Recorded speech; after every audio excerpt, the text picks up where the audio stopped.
কর্মচারী ভাইরা যখন আন্দোলন করছিল সেখানে গুলি করে শুধু আহত করে নাই, আমাদের ভাই ওই পেট্রো বাংলার তিনি এখন মৃত্যুর সাথে পাঞ্জা লড়ছেন, তার মাথার খুলি উড়িয়ে দেওয়া হয়েছে।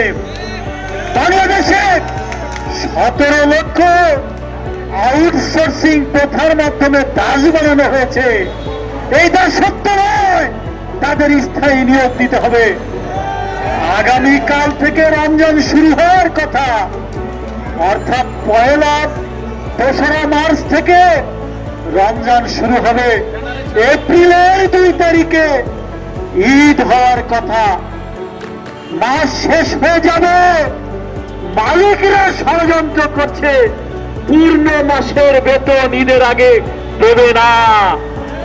আমরা আজকে বাংলাদেশ ট্রেড ইউনিয়ন কেন্দ্রের পক্ষ থেকে হুঁশিয়ার উচ্চারণ করে দাবি জানাচ্ছি যে এই মার্চ মাসের পূর্ণ বেতন ঈদের আগে সকল শ্রমিক কর্মচারীদের দিতে হবে। এখনো অসংখ্য শ্রমিককে ঠিকই মতো বোনাস দেওয়া হয় না। আমরা পরিষ্কার করে বলতে চাই, 1 মাসের মূল মজুরির সমপরিমাণ ঈদ বোনাস 20 রমজানের মধ্যে পরিশোধ করতে হবে। আগামী এই সপ্তাহের মধ্যেই সরকারকে সিদ্ধান্ত নিয়ে তদারকি করে তা নিশ্চিত করতে হবে।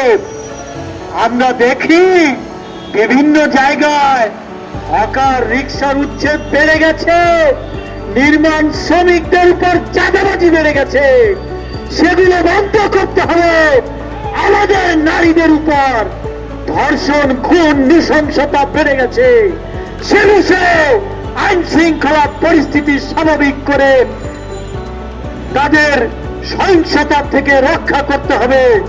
সংগ্রামী বন্ধুরা, আইনি সংশোধনের চূড়ান্ত মিটিং হয়েছে, শ্রমিকদের কথা খুব আমলে নেওয়া হয় নাই। সরকারি কর্মচারীরা 6 মাসের মাতৃত্বকালীন ছুটির টাকা পায়, ছুটি পায়, কিন্তু শ্রমিকরা পায় না। সেইটা 16 সপ্তাহের জায়গায় 120 দিন করেই সরকার বাহাবা নিতে চায়। বৈষম্য বিরোধী আন্দোলনের মধ্য দিয়ে ক্ষমতায় এসে এখন এত বৈষম্য কেন?